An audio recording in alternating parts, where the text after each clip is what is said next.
Yeah.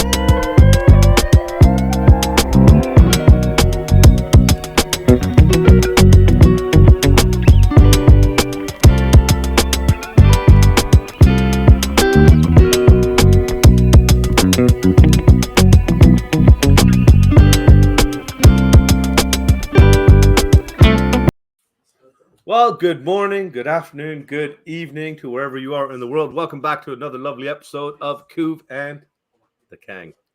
How you doing, Coops? You good, buddy? Yeah. Good. You all right? It's a good weekend. Good laugh last night on In the Wall, yeah? It was a little bit over the edge this time. It was a little bit of fun, but I just wanted to just quickly say, since we did bring up In the Wall, big up Sanjay. So good times all around, and we're going to continue them today. Obviously, we had some good results. We'll get into the other results as well that made us happy or not happy, and we've got a special guest that'll help us determine which ones we're going to talk about, though. I think we should bring him on. What do you think? Yeah, let's bring him on. Let's bring him on. Yeah, you know what? Unfortunately, we did invite two, but the better half of the show did show up, though. So I'm happy and proud to be able to announce the Italian stallion himself, the beauty of the YouTube community, the man who will only say no to pineapple on his pizza, yet nothing else, Igy from Tottenham Away. Welcome and thank you for joining us today, sir. How you doing? How you doing, guys? You all right? Always good when we see you, Igy. Always good when we see you. Unfortunately, your partner in crime there, the Greek Black Cloud, Stel, couldn't join us. He had some prior commitments show up. So well, we are Spurs fans, and we all know Stel hates Spurs fans. Truly. We said, I don't know if you told him no afterwards, Kuva, but I told him he could wear his Arsenal kit on here if he wanted to. He was wearing it as I spoke to him, but yeah, I could have swore I saw a hint of red in that video chat earlier. He was really celebrating that goal, though, from Saka. It really was. Yeah, let's just. I've not seen anybody licking their webcam before. Oh. Well, we have, but not people. Well, yeah, that's not true. I mean, not on air. No, not live at least. Not live at least. But we do have some lovely people joining us already here. Sophia was already over there. Sophia, big up. Hope you're well. Thanks for joining us. Swifty is in the house like usual. Great to see you, buddy. We missed you last night. So, and then these guys are telling us they're going to be late. They're never on friggin' time, kids nowadays. So, Iggy, were you doing the washing up? Funny enough, I did earlier today. Yes, not this evening. That's a good man. That's a good man. That's how you keep Sophie happy. There you go. Big up, Stuart. Great to see you. Great to see you. Unfortunately, you can. We're gonna have to edit your comment there. You could just say good evening to me, Kuva, Iggy, and everyone in the chat because Greek Black Cloud, GBC didn't join us today. You see, do the washing up. No black eyes. Are we learning yet, Bobby? Yeah. I thought we were talking Stel here, bro. I am curious to know what happened to your eye. I am curious. There's a few variations. There's a matching broken finger and a mild concussion and a nice welt on the knee to go with it here. Unfortunately, sounds like a good night. It would be, depending on what variation of the story you go with, right? So, but I could definitely address that. We'll just say hello quickly, reload. You're making progress now. At least you actually admit it's a story. It is a story of a man named, what the hell was the Brady show again? The Brady Bunch. Mark's in the house. Good, big up, Mark. Big up, buddy. Good to see you there and everything. And Scott's here, and of course, Scott knows who to leave out. Me and Stel. But big up to you too, Scott, you miserable fucking Richard. I mean, good to see you. Good to see you. Brush, my man. Great to see you. United fan. Folks, for those of you who don't know, kids have taken over off the pitch. It is now OTP. They've limited the show. It's been compressed from the long-winded hour and a half it was to tighten it up to make it all fun. And Brush was the guest the kids had this weekend. So that show will be up and available on Tuesday for you guys. We've been talking about this a few times this week. There's some decent fans you get from other clubs coming around the Spurs community. Yeah, yeah, lovely, lovely guy. He's the guy I think I was telling you that incorporated me into that WhatsApp group that has all the different content creators from different teams, and it is just great, great group of people. A little bit of banter, and of course, being Spurs fans, we get to be at the end of it. So it is what it is. But Ian's in the house as well. Big up Ian, and here he is himself. Have we confessed our sins? I don't know about you guys, but Sunday morning I went in. The priest kicked me out after the first 14 seconds when I said, "Hello, my name is Bobby. I have sinned." I was on in the wall, and then the door opened. And priest's name was Sanjay, apparently. Yeah, he said, "I'm not talking to you about this, you fucking guy." Let's just run through these quicks ahead, everybody, and of course, big up man Jay, of course. Yeah, you heard the man hit the like and the sub. Everybody's just saying this is what's great about this community. Everybody stops and says hello to each other there quickly. Okay, so to answer your question, Iggy, a few of the different variations of the story was that I wanted to turn the 3 Spurs boys into 4 Spurs boys, and no means no. Clearly, there was another variation on In the Wall last night where I was caught in the park by Mama K with my pants around my trousers, which is a standard from that show. Traditionally tends to happen to a lot of the guests and the hosts on that show, where night strolls in the park end up with trousers around the ankles and stuff.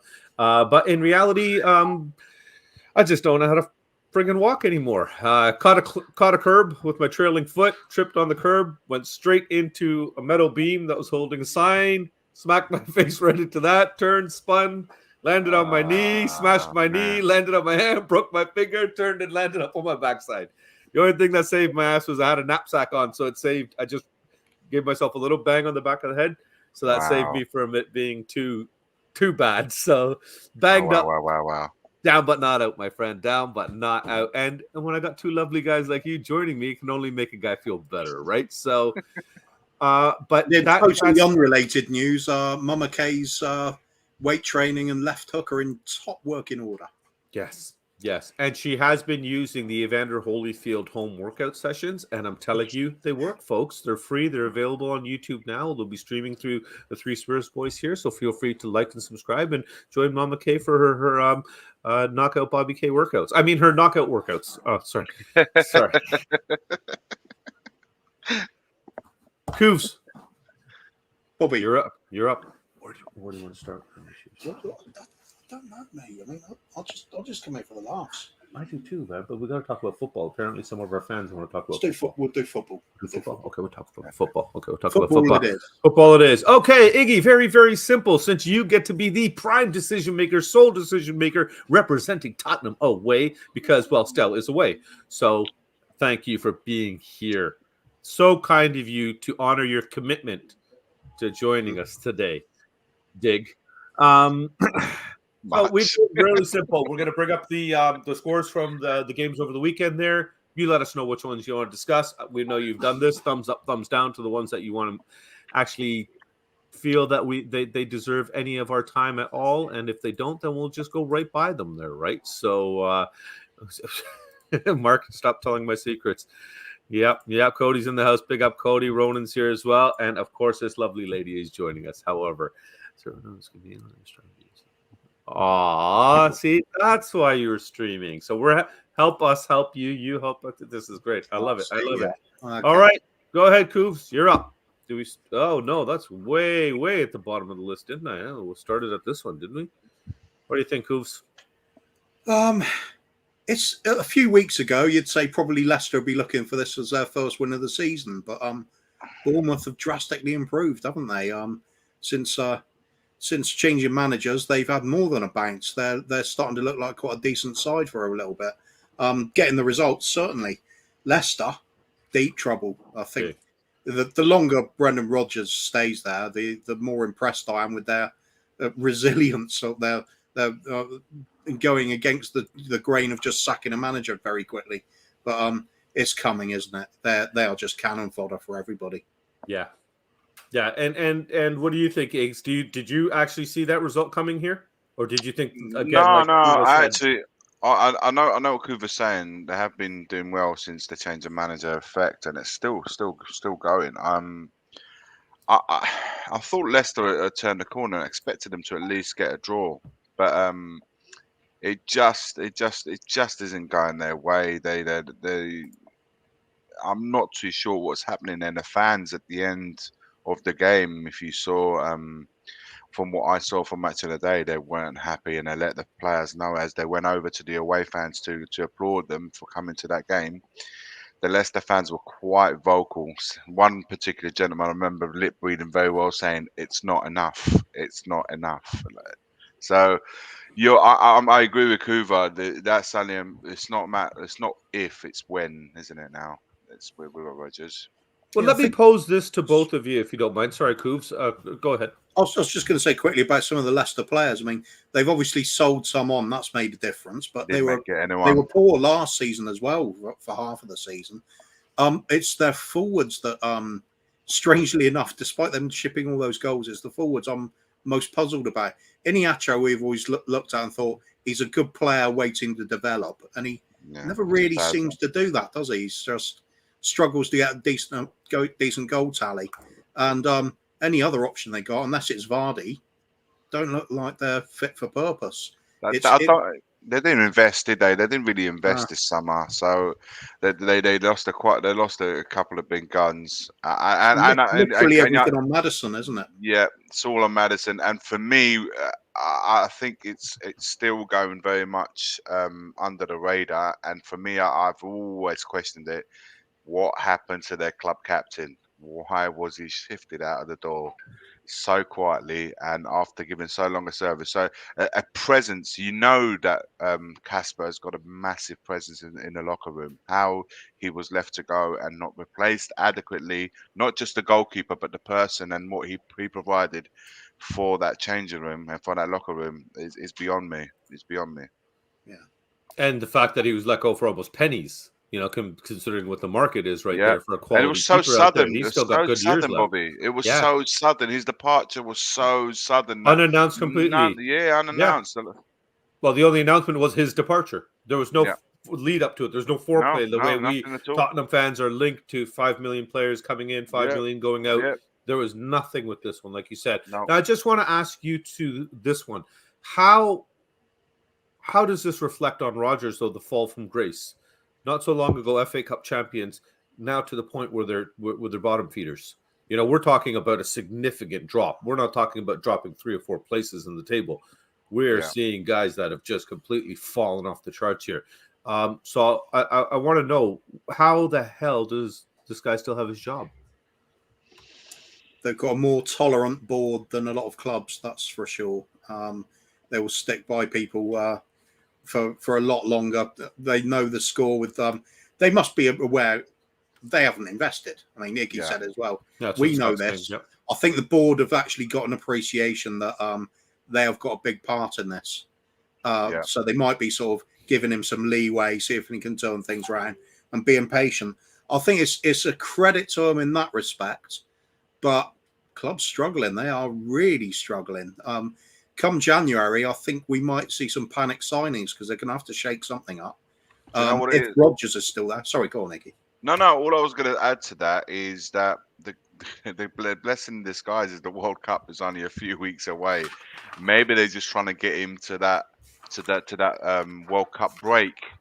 Because even if they sack him now, guys, what is the new manager? What are you going to do? Maybe impact a few games before the November break, and then it's then you have to then bring in players that perhaps they require. It will be a complete change around. So perhaps sticking it out with Rodgers, getting him the players that he needs.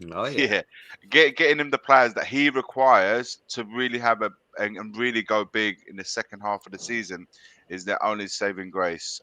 Because like I'm thinking now, if there was no World Cup, he'd be gone. He'd be gone because the new manager would have enough time to then get to January to then implement the changes he requires. But right now, with only a few weeks before the World Cup, they might just stick it out. And also, I agree with Kuva. I think the board are very, very they're very clear as to why perhaps they didn't back him in the summer as much as they should have, and probably these difficulties were, was going to be part of the new journey, if you like. But the fall from grace is we really didn't see it coming. And in Rodgers' career, it's not always the third year on is always the one that he struggles with the most. So it's not something new there. True. But they need to turn it around big time. They need to turn it around. Well, we go from one manager that's having a fall from grace to one who might actually just starting to earn a lot of respect now. It seems like Potter might be getting things right with his third win in a row over here at Chelsea. Higgs, what did you think of this result? The game itself. Anything stood out in the game? I didn't personally watch this game at all. I just know the result. So, was there anything that stood out for you? Anything you heard afterwards in the grapevine that Potter's doing right or wrong? Or No, Chelsea did what you expected, and they got a flourish of really good players. They got a bit of momentum from the Champions League win as well. But Wolves are not, they're not there. They're not anywhere. They've been getting a run of bad results. They've got a new manager in there now. There was nothing about them really. They are another team that they really need. They're struggling for results at the moment. So for me, if you was a betting man, that was the home banker every day of the week. Yeah. So look, Potter's doing the right job at the moment. It seems to be on cruise control. Tougher times for him will be ahead, and we'll find out what kind of making he has then. But this one here for me, I never saw anything but a home banker. Oh yeah. Oh yeah. What are your thoughts on that, Kuv? Do you think that this man should start getting some credit right away, or is it a little bit too early to start heaping praise on him for what he's done? No, I don't think he should be buying an Arsenal kit at all. Oh, Potter. Yeah. Graham Potter. I've rated Graham Potter. He is actually the one I wanted to get as manager instead of Conte. Yeah. But whoever you pick, you've got to back them either way. Same for Chelsea, and they have been throwing money at a problem. You can tell it's American owners. That's what they do. That's the easiest way. If a problem comes in your way, you throw enough money at it until the problem goes away. Yeah. So they have certainly been backing him. Well, they've certainly been in reinforcing the squad. Whether it's directly to back Potter is something else. I think he's just a very, very talented manager. He's going to get them well drilled, well organised, well within the year. They've got the talent to start cracking out the results. They're already doing so. Yeah, Wolves aren't all that great, but Chelsea, it was easy for them. It was so comfortable. Fair enough, I only watched the extended highlights of it, not the whole game, but there was just nothing there. The Chelsea just head and shoulders above. They're just going to keep improving. I think, personally, I think they'll finish above us in the table this year. Interesting to see how it rides out. Now, you just said something that's very interesting with them just throwing the money at the problem. Do you think that trend is going to continue when they realize this isn't baseball and football teams aren't fixed by throwing money and just grabbing players that you think are the elite, then might not necessarily fit in? There's a lot of other factors that go into this. If you throw the money at the right people, it works. If you throw them at the right people, yeah. I think they're making some good signings. You'd perhaps argue some of them might be Koulibaly, who's perhaps a little bit beyond him, the transition to the Premier League. A little bit tough for him, but some of the others they've been bringing in, and some of the players they already had. That's the thing you've got to remember. They under Tuchel, they were misfiring. They had some bloody good players. Look at the way they played against us. Absolutely dominated us. We got away with daylight robbery coming our way with a point from Stamford Bridge. When they get their act together, and they seem to be now, they're going to be a force to be reckoned with. I mean, sorry to remind Iggy, but they also dispatched AC Milan pretty easily, didn't they? It was it's not a weak side we're looking at. This proper Chelsea team again. Wasn't too hard to fix a problem when the problem wasn't that big. Fair enough. Sorry, I just need to address this quickly with Ian Ferguson. The Blue Jays are the Toronto Blue Jays baseball team. We lost to the Seattle Mariners again, when technically we're the favorite team and playing at home. So to Ian, I just want to respond by saying,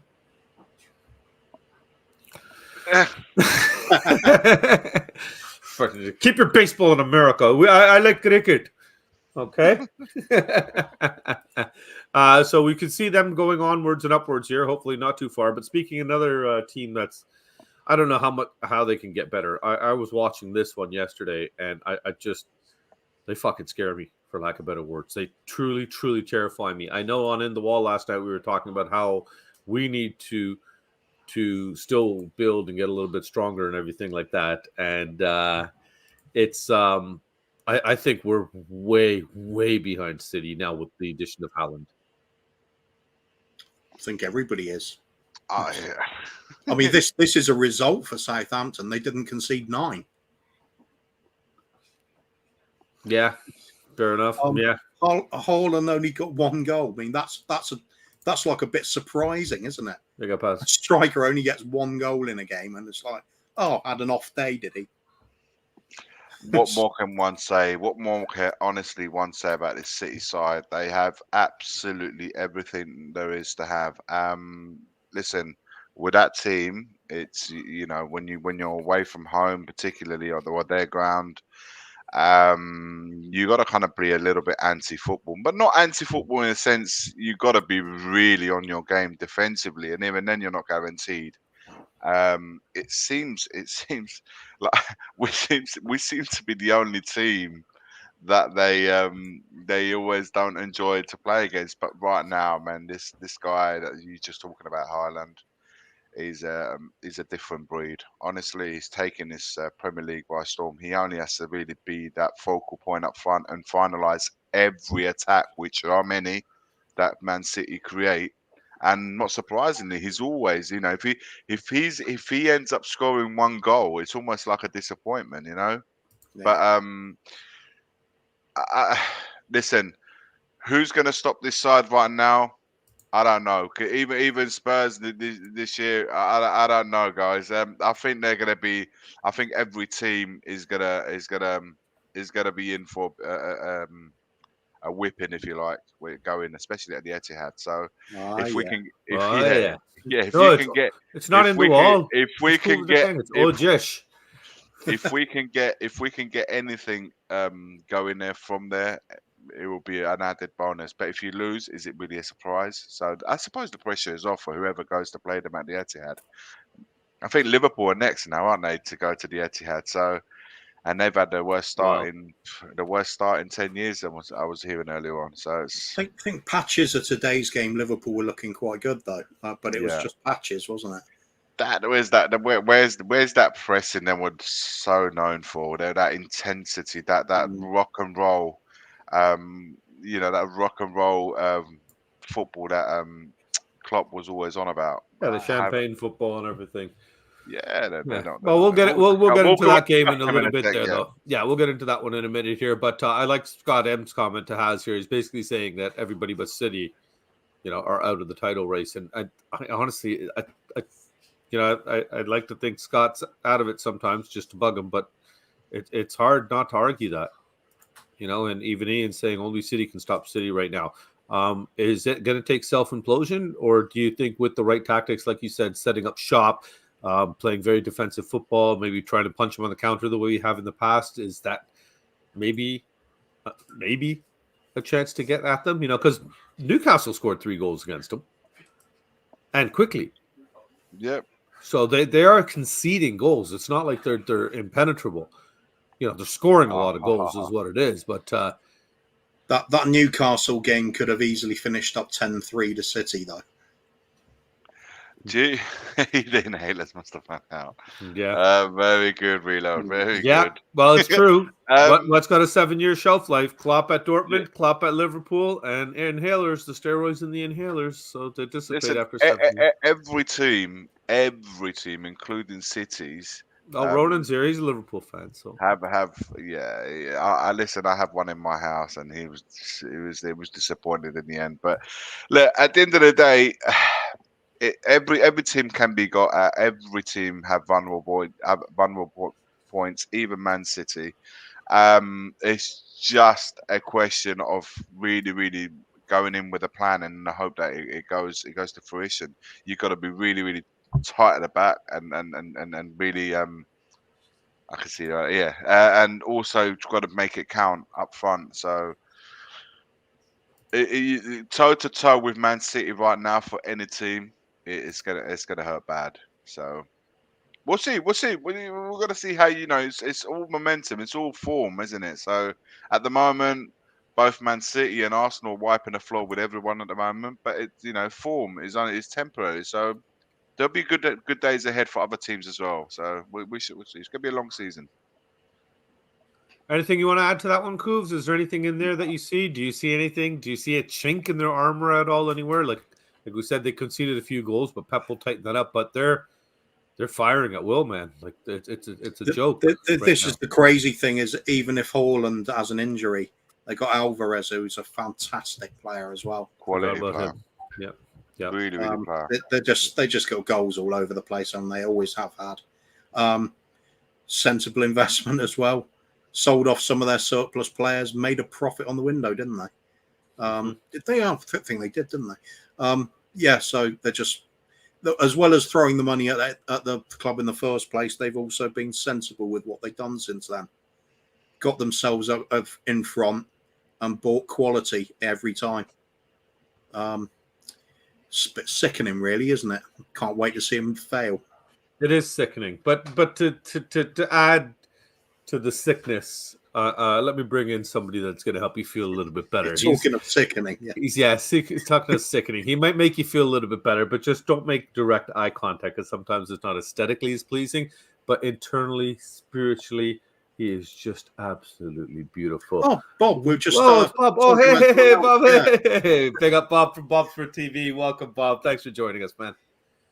Cheers, man. Just worried about the beard. I've not been able to look myself in the mirror today. So after last night's show, it's still there. It's still there. It's still there. Could be worse. Or the beard, or the show. Yeah. Big up Sanjay. So how are you doing today, Bob? Everything's good? Yeah, good, man.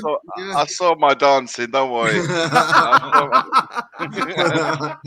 Oh my God, Bob. Okay, you gotta send that over to me right now, Bob. We've got our sign up. Bob, we were just talking about this actually quickly, if you want to add your 2 cents to it here. The Man City Southampton, and is anybody gonna stop these guys? Are they that friggin' finally? Do they got that missing piece of the puzzle that they've been just after for so long to propel them? By the way, Everton just scored against United, so oh, no way. Yeah, man. Everton 1-0 United. I had a little punt on them beating United today, so that's good. Yeah, they're a bit. And Man City, you know what? Big up to them. Regardless, for a team who are run on peanuts, don't invest, don't have a board that back the manager, have hardly spent any money. It's not like they've got a £1 billion squad there. They're not doing too bad, are they? Scraping by. Right. Scraping by. Yeah, scraping by. Some suspect performances, but it seems like they're getting the result with them. I give no credit. I know their football's great, and I know a lot of Spurs fans want to jizz over what football they play, but it's chalk and cheese, man. You can't compare any football team in the Premier League to a Man City. I just don't like it. I think what they stand for, their fans, what they stand for. They think they believe they would have been in this position if they didn't have the investment. At least with Chelsea fans, there's an acknowledgement that Roman came in and changed it all. Man City fans, they walk around like self-entitlement attitude, as does the manager, who can sit in numerous press conferences and talk about other teams' players, i.e. Harry Kane, over and over again. And yeah, I just don't like Man City, what they stand for. Play good football, yeah, but that's what I expect from a fucking £1 billion squad. You could say it's even more of a change around with City, because Chelsea before Abramovich, they still had the likes of the Zolas coming in, LeBeouf. They were winning some European trophies, FA Cups. They had a decent little side there. City, it's going from Div 2. Really. Listen, it's jealousy, man. Let's be honest. It's pure jealousy. Oh yeah, but there's no acknowledgement there from any City fan. They think they're this good because of their academy and and great They've got two scouting. squad. They've got two man. first team 11. You know, when you got a team that's that good, the rest is history. All right, I've got to count it down. Shut up! Shut up! Shut the fuck up! Shut up now! It's game time. What the You fuck? heard the man, folks. You know how it is when it's game time on the show. It is game time on the show. My partner in crime over there has told you. He laid the smack down. So now it is time for a little round of quick fire. Gentlemen, it's very simple. I will give you two options. You give me your answer back. Depending on your answer, I will give you points if I like it or not. There's some sort of point system that Little K has made up that nobody has figured out, and we won't today either. So, are you ready for quick fire? No. Good.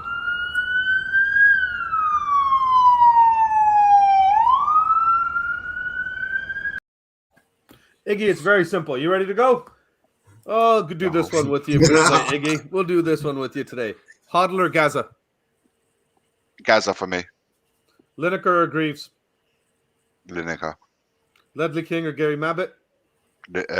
King. Alderweireld or Vertonghen? Alderweireld. Defoe or Robbie Keane? Defoe. Van der Vaart or Ginola? Ginola. Every day. Ozzy Ardiaz, Ricky Villa? Aussie. Steve Perryman or Danny Blanchflower? Perryman. Paul Robinson or Ian Walker? Oh, Paul Robinson. Now, this is the one that'll determine if you actually end up getting any points at all. The other 9 didn't matter. Sheringham or Klinsman?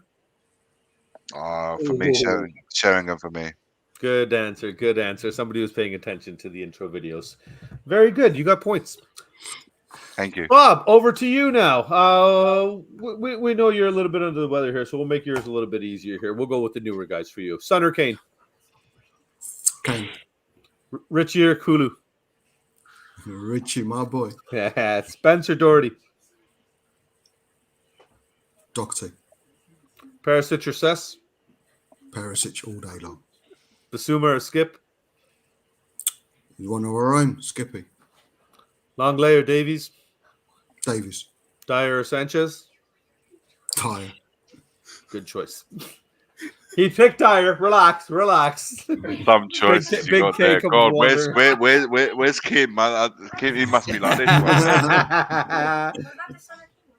He said he said son. Yeah.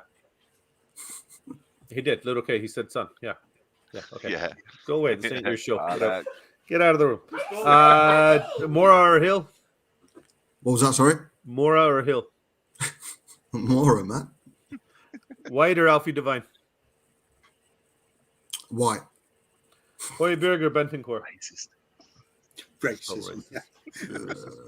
Hoiberg. Lovely. Well, you Just got some spit points. Just spit Scottham off. Hoiberg all the way. Nice. You get bonus points for picking white. Sorry, mate. You got bonus points for picking white there. Oh, okay, yeah. Yes, very good. So Kuva, I've got the points. I've seen a few people in the chat not happy about the Mabbitt and Gaza. My God. Sorry, guys. Gary Mabbitt. I think it's I don't know, man. But it's an age thing, isn't it, Iggs? People, yeah, for me, it's Gaza's the reason why I'm a Spurs fan. Hoddle was just a little. I missed Hoddle. Gary Mabbitt shit, isn't it? Yeah, I was lucky. I saw it really matter if they give the Hoddle right play answer? twice. Yeah, I think Can't it's the age, guys. It's the age as well. You know, believe it or not, I'm not as old as I look. So after consulting with my co-host here, we ended up being Canadian Thanksgiving. Happy Thanksgiving to Thanks all for of having you. me, guys. Right? Thanks for coming. We've decided that you both win. So congratulations to you guys. Happy Thanksgiving to you and your families. It's not fair. Well, you know what, Bob's life's not fair, but we do need to know first off. Some important things do matter. How are the children? Tammy tested negative today. Very good. My 5-year-old AJ, he got tested negative today as well. That's the eldest. Good, excellent. My 3-year-old daughter got tested positive. Okay. Yeah, I mean, fortunately, young kids are good with their immune system, and it just literally is with AJ and Arian. To be fair, my 7-year-old, it was a cough for a few days, and that was it. I've just literally got a phone to her. She's running around, laughing, giggling, and coughing. No, she seems in good spirits, and we're just hoping in a couple of days she'll be fine. But Back to normal, yeah.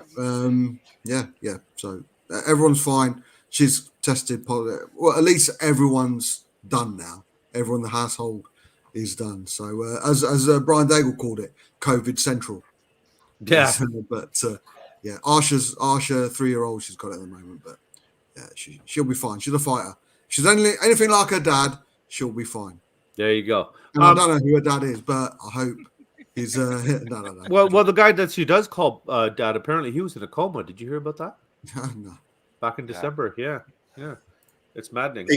He keeps it quiet. He probably wouldn't know. Yeah, that's why nobody really knows about it. But Bob, thank you for joining us. And honoring your commitment. There was somebody else that was going to join us today, but he got busy, right? So celebrate. He's probably recovering from last night's show as well. Bloody hell.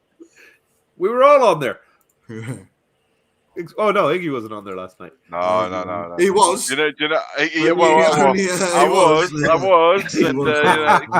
Giving it some guest appearances. Yeah, no, I was. Look, man, I was saying earlier on, I see Mark, the Hoddle Gaza, and I was saying Mabbott. Listen, they're legends, man. Mabbott and King. If you choose Mabbott ahead of King was unbelievable as well. I saw King's whole career. Mabbott, I only saw that little bit at the end of I know he's a legend, and Gascoigne Hoddle, for the similar reason, I became a Spurs supporter because on the back of the Italian 90 when I was just a kid, and Gaza came back as a hero, and I followed Spurs because he was still there. And Hoddle, as great as he was, again, I only got to see when Hoddle practically saw him for like half a season before he moved on to Monaco. That's my early memories of Hoddle. Not enough, not enough to say, yeah. Gascoigne, it's different. And also there's an emotional affiliation to the players that I mentioned. You don't have to justify or explain yourself to Scott M. No. Mark Cousins as well. I think mentioned it as well, and it's just these guys they live through Hoddle. He's a Mabbott guy. Mark is a Mabbott guy. But also the reason why they would choose them, they probably have the emotional affiliation to that player. Yeah, it's probably the reason they became a Spurs fan. So it's like me, Sheringham. I'll always pick Sheringham, regardless. Even if you said Sheringham wasn't a lot longer than Jurgen. Jurgen, I'm going to make a confession. I never liked Jurgen, man. But that's because of his Inter Milan affiliation. Nothing to do with Spurs. I just never liked him. He did brilliant at Spurs. I know everyone loved the Spurs, and I won't say a bad thing about him, other than the fact that I just didn't like him. yeah. Weren't for me. Anthony's just scored for Man United, by the way. It's 1-0. 1-0. Good goal, man. Anthony, man. Doing all right. Yeah. Another one that was just written off needlessly. Yeah. Can't write people off. It's like if somebody doesn't sign for us, they're automatically shit amongst the fan base. No, but you knew under the new manager that he was gonna, he knew him. So it's just a question of getting into the league, and it was always gonna be fine. He's gonna take over Ronaldo's shirt anyway, so it's good players always.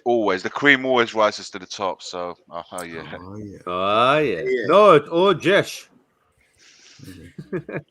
Kuv, do you want to take over the banners there, buddy, and get into the next game there? I think we can. Have you put the banners in, by the way? Yep, they're all in. I'm doing the other ones for the second game now, and there's the next one for the next game if you want to just start talking about that. Nice one. Okay. Yeah, I'll get the second game set up here quickly. Okay. Let's hit it then. Oh, yeah, Scuba. We are doing three. We're going to do 3 groups of 3 stories.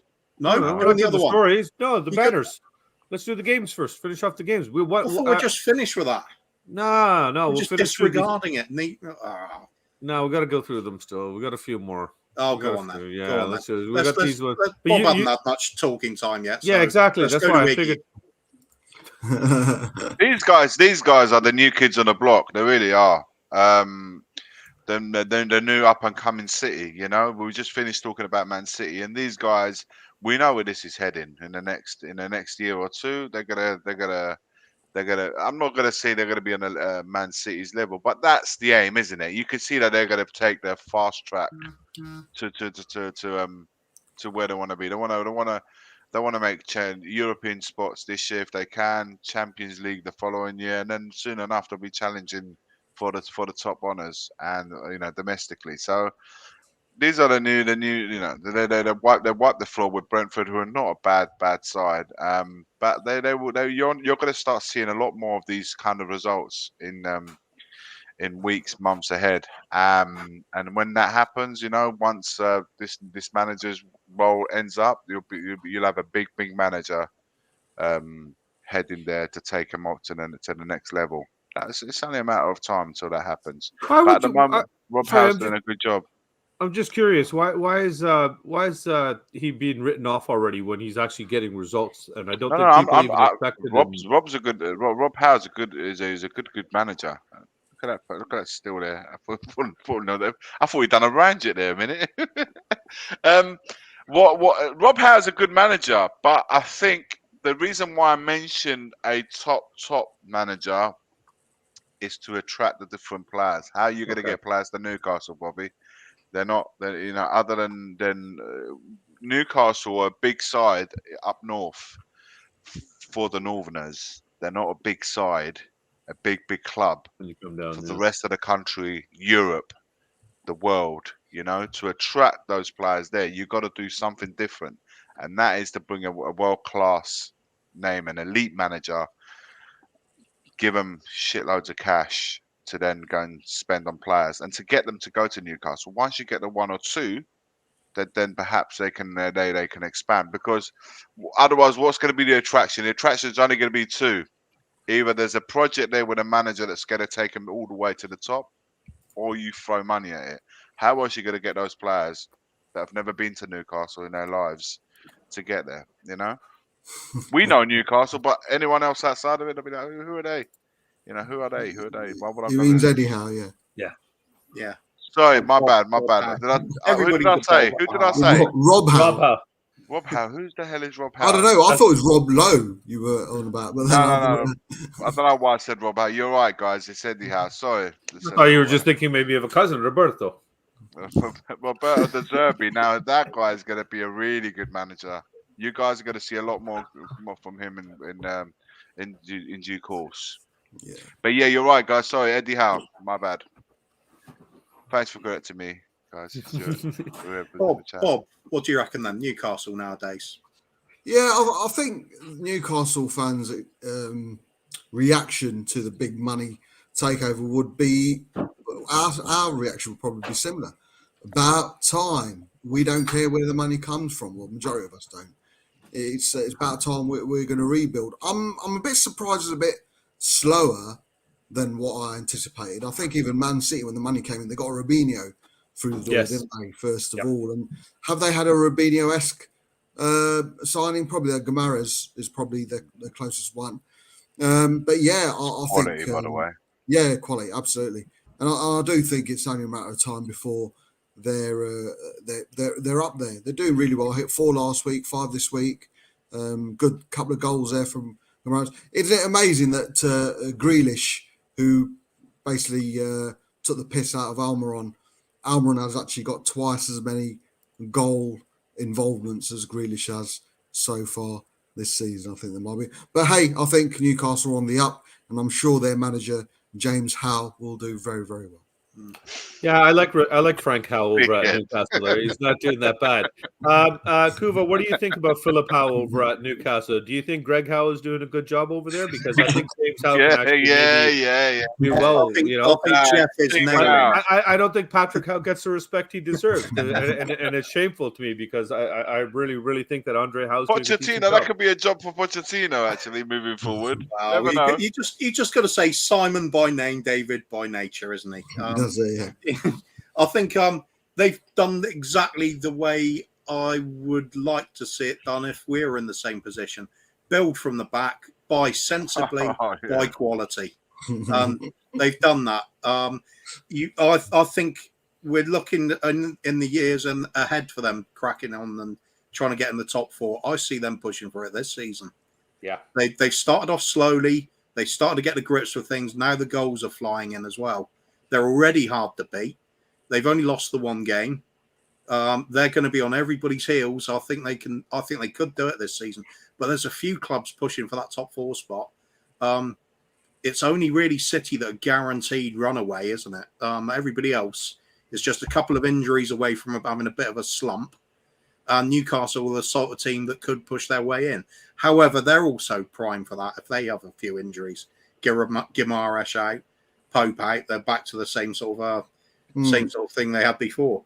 But I think they're really picking up now. They're starting to get momentum. I think this mid-season break could come too early for them. I think they're getting into their stride. They're a big threat. Brentford, I think, will stay up. I think Newcastle are just dangerous now. I think they're well worth that win, obviously. But it's a bit ominous, I think. Man City Part 2 coming up. I don't think the break is going to hurt them, though, because when you look at that squad, I don't see too many of them that are going to be off to the World Cup. So the majority of the squad's being to be able to rest. No, it's just the break and work together, right? Fair enough. Okay. But the market opens up as well, Kuv, doesn't it, after the World Cup? And used to say they're not going to be going in, these players who shine in the World Cup, and take their pick, really. Yep, I know a club that probably won't do that. Yeah. Speaking of a club that normally doesn't do stuff like that, this one is a little bit different, the one we're going to bring up now, because,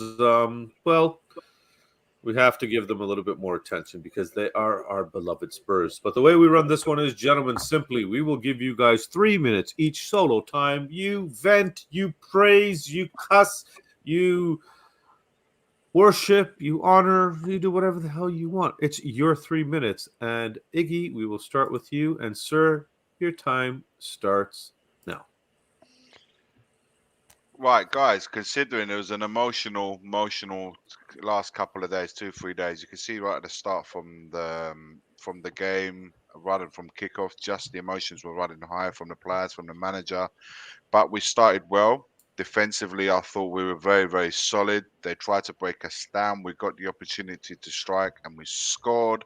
We could have doubled the lead in my opinion, numerous times. And for me, what was important, given on the back of the North London derby defeat, was the bounce back. Many of us thought we was going to get battered at the Frankfurt, and we was going to get battered again yesterday. That didn't happen. A draw at Frankfurt sets us up nicely for the home game in the Champions League midweek, and this win today was this win yesterday, so it was vitally important to set us up the table. Considering that we're playing very badly, so some people keep reminding us, we are in a very, very good position in the league. More than that, what can we want, guys? What can we want? Of course, we want to always play better. We want to improve. We want to get tougher. We want to get stronger. We want to get more enjoyable to watch. I want that too. But we're not a soft touch anymore. We're very hard to play against. We're not that Spursy that people like to always remind us. We are very gritty and horrible to play against, and that is very reassuring. The rest we can improve on, but right now, to be horrible to play against, I'll take that any time of the week, guys. I don't need the 3 minutes, guys. That's enough for me. Did you want to sing or anything? You still got about another? No, I'm a very good. Have you guys heard? I'm a very good dancer, especially when I got a wig on. Well, have at her. Cheers, Iggy. Thanks for that, though. Bob, 3 minutes is a long time, isn't it? 3 minutes is a long time, especially when you're. Oh wait, when you got no countdown. Oh no! Just looking at yourself. No. That's it. 25 seconds gets you a black eye every time. 45. Thank you very much. Took me 20 to get undressed. Bob, your time starts now. Yeah, it's good, man. Quality. I see there's And some first 3 half minutes. behind you, Bob.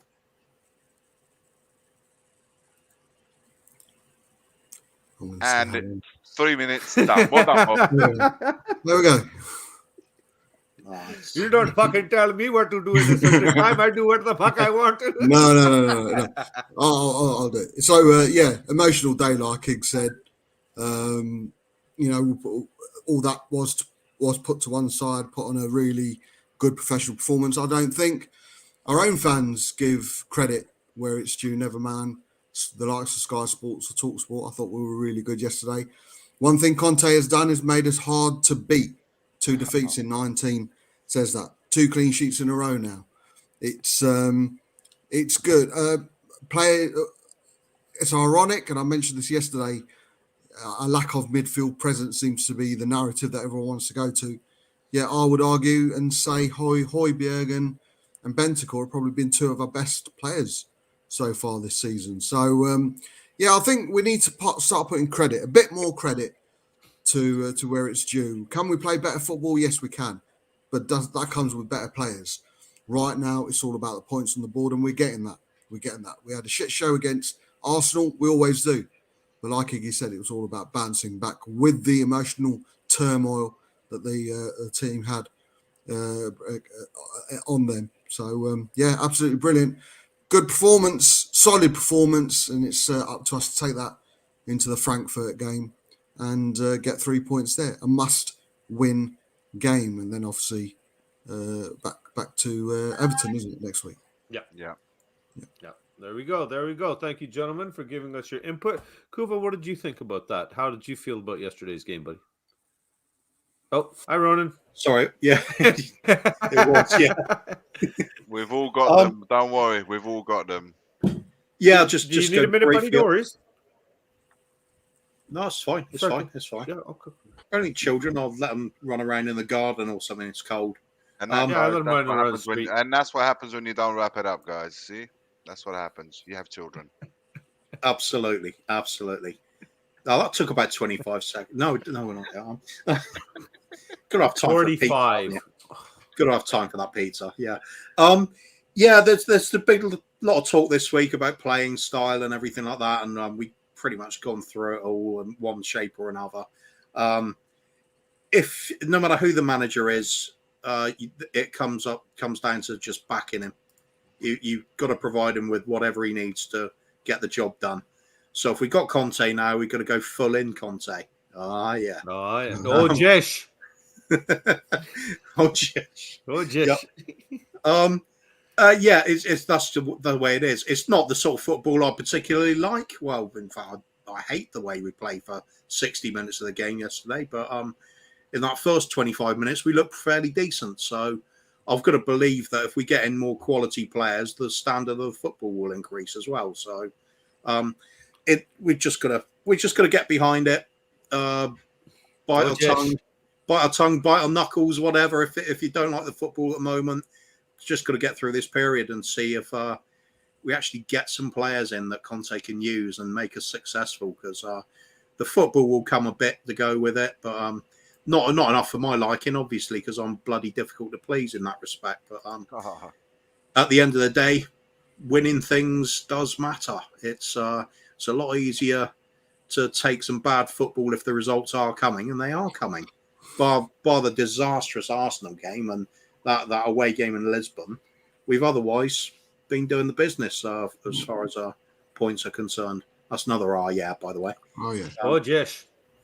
That's it. It's just put up and shut up at the moment, sort of waiting to see what happens in transfer windows. And Conte, he's still not signed another contract at this moment, so it's all up in the air. We'll just have to wait and see how it pans out. But there's no point getting on his back and wanting him out at the moment, because it's not going to change anything. We're still going to have the same chairman.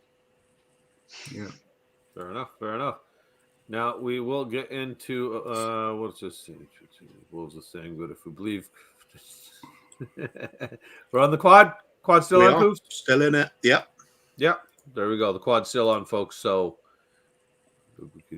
yeah, there was horrendous. We'll get into that in a second here. Bob, we're stealing from you right now quickly here. We will ask you guys about this one. Just give us a quick thumbs up, thumbs down if you even want to give this one any time.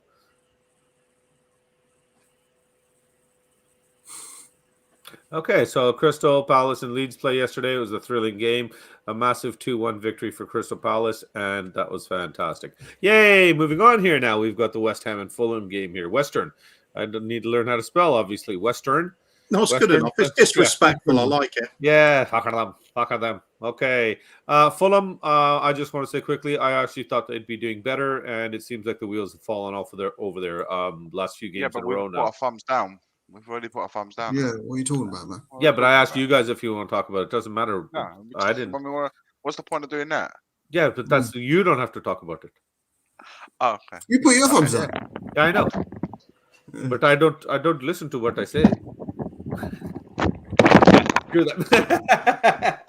Now this one I know you guys will let's end up talk about it. discussing. It's a So big let's match, talk the about biggest this game one. of the weekend, wasn't it? Yes, So, yes. So other than ours, of course. Iggy, I can see your eyes opened up there a little bit. Do you want to start there with this one? Listen, the worst start for Liverpool in 10 years. You know, it's although like Kuv, he mentioned it earlier. You know that in parts it was actually quite a good Liverpool side, but I say it between the teeth here, right, guys? It's a different animal, Arsenal this year. Has to be said, man. You have to recognise it. They got maximum points against us, which so many of you that was on the cards, but they still got to play the game.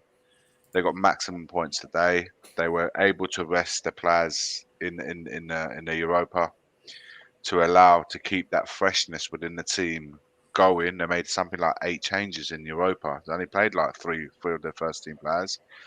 And Arsenal are on a real journey right now. They're picking up the fruits of backing a manager and sticking to a project which has been going for 3 years, something like that now. And how much money has been thrown into that project to get it to this point. They were close last year of making top 4, but naivety in some of those games cost them, inexperience cost them. But on the back of that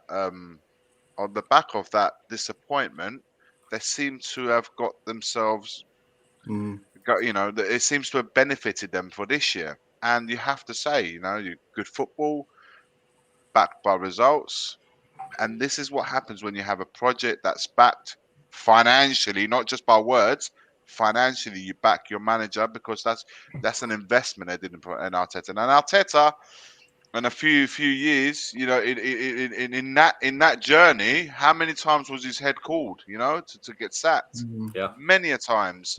But they backed him, and this is it's a similar journey that we need to go through, but also we need to start backing the manager, get off his case, and like Kuva rightly says, back him with money, back him to get the players that he needs to get, not the 50 million that we spent the summer just gone. I'm sorry, that wasn't enough. So until you see that happening, then we can get there, and I believe we don't. Do you know what the funny thing is, guys? Honestly, bringing it back to our team, is that it doesn't require that much for this Spurs side to really go up a level. Get to where we want it to be. We're not.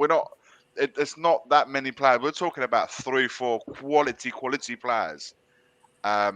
To really make a massive difference within this team. But to go back to also Arsenal, Liverpool, listen, Arsenal on a really good moment of form, very good moment of form, and have been all season.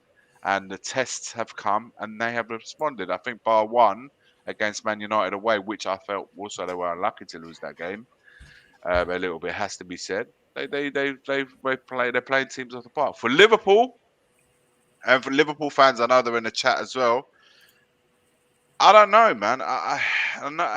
It's something not quite right, I was saying earlier on, the rock and roll intensity, the pressing.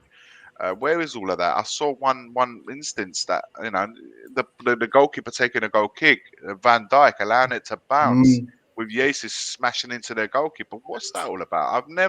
The things I'm seeing this year in such a short space of time since the league started to 9th of October. It's just not the Liverpool I right. And I don't know. Sometimes having a manager for 7 years, sometimes you need a new voice in there. Maybe the case that Klopp's time is running its course, or they just need to really start their own process to as a round 2 of the next breed of players to come in, because Liverpool have won everything there is to win, so they can afford, if they want to stick it out with Klopp, to change up some of those players, bring some new players in, and go again. It's just a case of, does Klopp still have that dressing room in his hands, and do the board want to back him to really start a second cycle with the squad? Why don't you pick up from there, Bob? Do you think that they are ready to invest and follow Klopp into the promised land going forward? The fact that he hasn't, it seems like his star is diminishing, or there's something going on, obviously, where the team is not responding, and predominantly it's mostly the same team that's together. Yeah, he's got a bit of credit in his bank, hasn't he? He's bankety bank. And it's a combination. I mean, today, surprise, surprise, their right back, Trent, isn't playing well. So Arsenal kept on attacking the right-hand side of defence, where at the weakest right now. I've never heard that anywhere before. And Salah, I've always said, Kuv knows what I think of Salah. I think he's overrated. I really do. And again, I know it's not all of it, but do not underestimate the loss of Mane. He was integral in every attack that they had, either by making a run, either by playing the final pass, or dribbling through the opposition defence. And they've lost it. They've lost that out ball, because Nunes, Darwin ain't going to do that. Salah hasn't got the man running behind him or making that run across him in Mane. And not only that, but it's a psychological effect. I think Mane is head and shoulders above the likes of Salah. I think Mane made Salah the player he is. Yeah. Psychologically, when you see a player like that leave your club, albeit to a great club, it's still going to have a mental effect on you.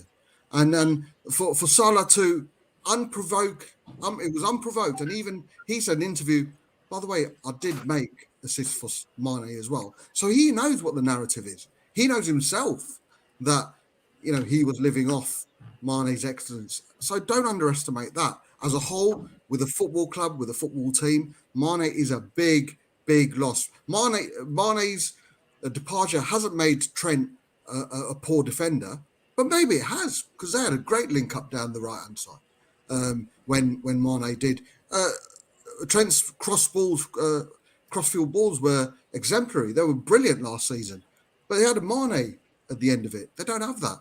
And Diaz, as good as he is, he's no Mane. So there is a domino effect. I really do think, and I said this at the beginning of the season, and I know people, quite a few people said, that's not all of it. Don't underestimate how much of impact Mane's departure has had on this Liverpool side. And it's going to take, it does need a rebuild now. Has Conte got it in him to rebuild that, like a Ferguson, like a Wenger even?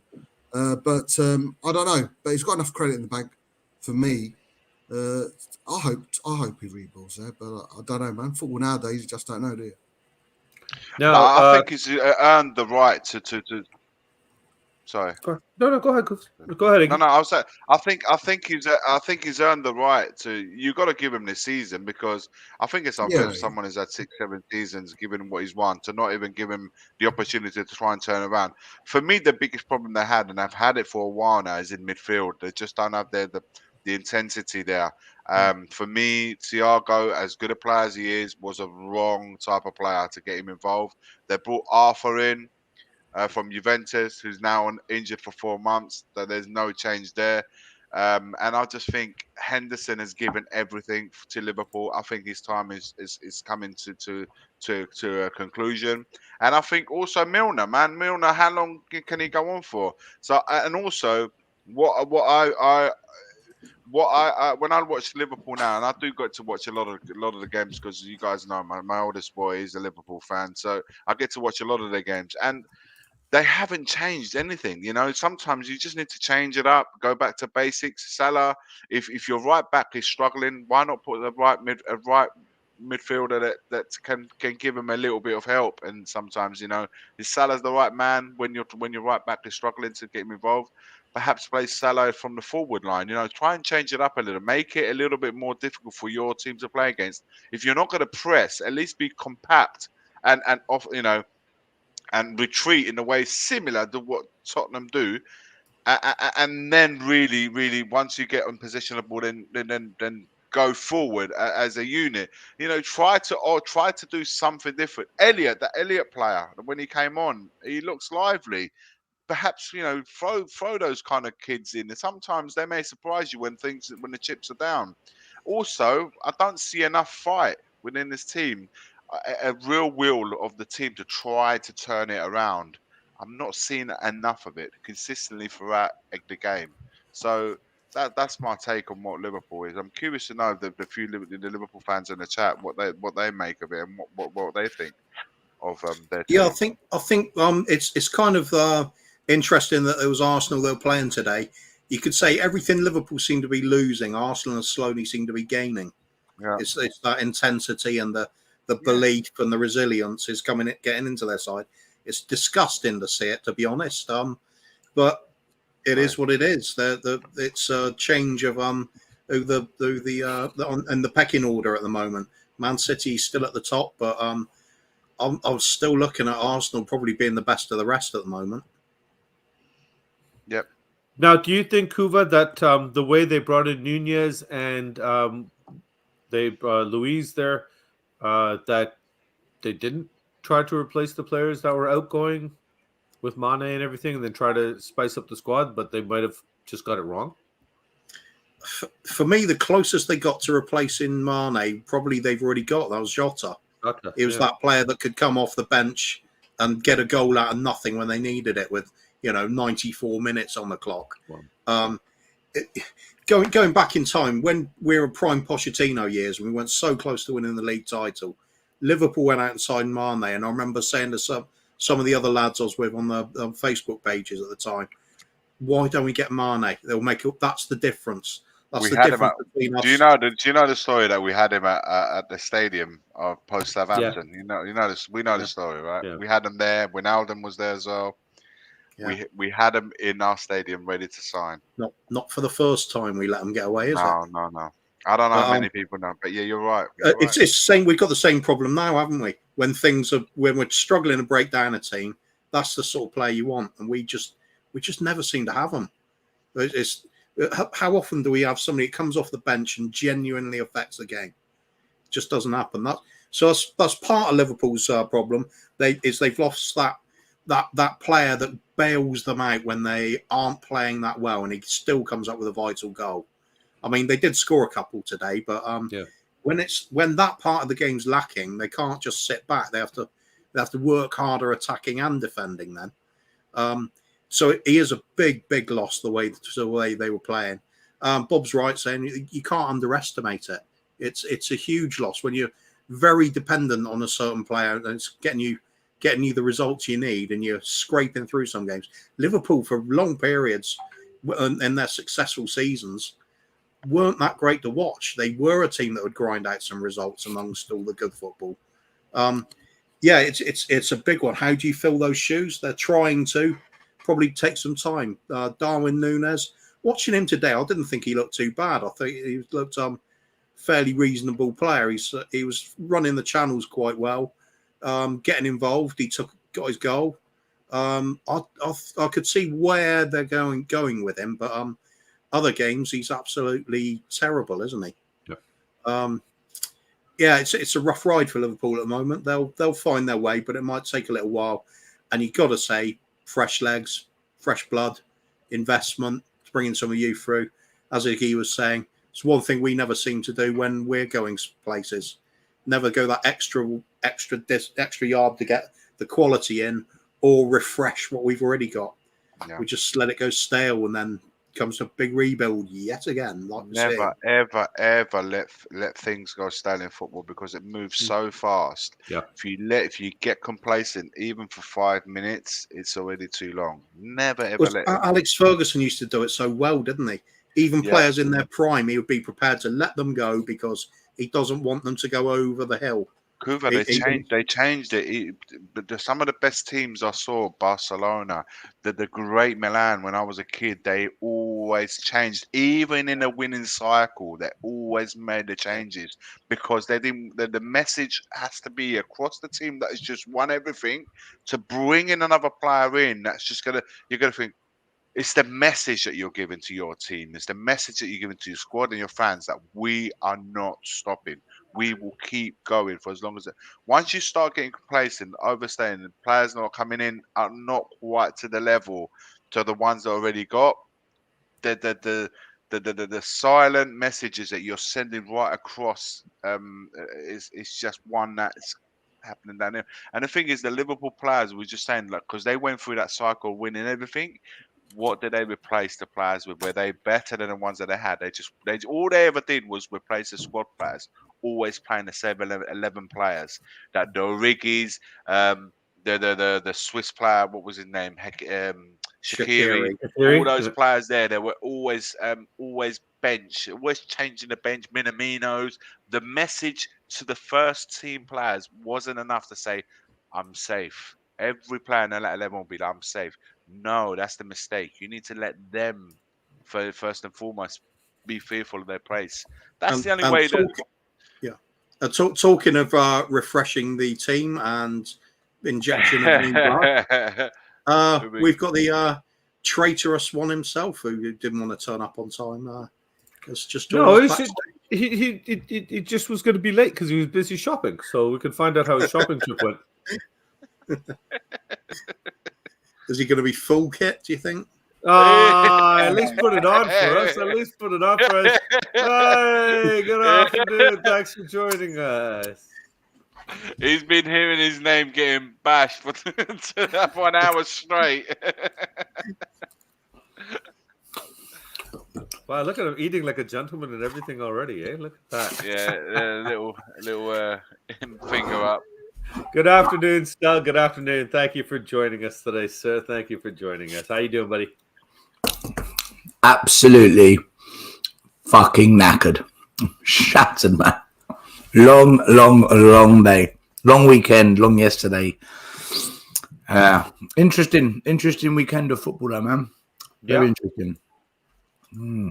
Yeah, we were just talking about the result from today, actually. So, why don't you throw in your 2 cents about how you feel about this game? And then I also want to ask you guys all one question while we wait for Bob to return here. And that is simply, did we dodge a bullet in not getting Luiz and getting Decky instead? Sorry, Ruiz. Sorry, what was the first question? Why don't you give us your thoughts on this? Are Arsenal the real deal? Oh, right. Did we dodge a bullet with Luiz and going for Kulu instead? That was the other No, question. David Luiz is a good player, man. Well, Not why David. not buy both? Who would you rather have? But I'm Both. saying if you could only have one, pick one. You can only have one. Stop being greedy. Based on output, you've got to give it to Kulu. Based on output. But I think Luiz, his pace, he draws a lot of fouls. He causes a lot of frantic in defense for the opposition. They're both good players, man. They're both good players. Listen, if you want to win leagues, you buy both. If you want to keep fans happy, you buy one. So, yeah, look, it was a really good game to watch, Liverpool-Arsenal. It was nicely poised at 2-2 as well. I thought... Diaz. That's why I keep getting the name wrong. Jeez. Yeah, Ruben Diaz. We're doing well with names today, man. Don't worry, I was just trying to make Andy Howe, Rob Howe, James Howe, Steve Howe, Jesse Howe, Parminder Howe, Jaspreet Howe. Hashtag Free Sanjay.